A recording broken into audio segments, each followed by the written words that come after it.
Shaquille O'Neal always knew he was great at basketball but didn't know he was a legend in the making until Phil Jackson became his coach. In the latest episode of the Big Podcast, O'Neal talked about how Phil brought out the best in him. When I did pretty good against Patrick, I knew I could play, but when I got to LA, I was getting swept. I still had doubts, but when Phil came, he said, "Hey man, I'm on here because of you." Like, what you mean because of me? He said, "Hey, I'm only here because of you. I know if you do your thing, we can win." O'Neal said.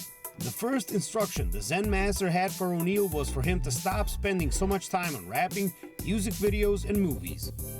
I was like, "Hey Phil, what about the money, dog?" He's like, "Man, if you do that, we'll win." I always knew I could play and compete, but I knew I was Shaq when I got to LA and when Phil came and solidified that. O'Neal said.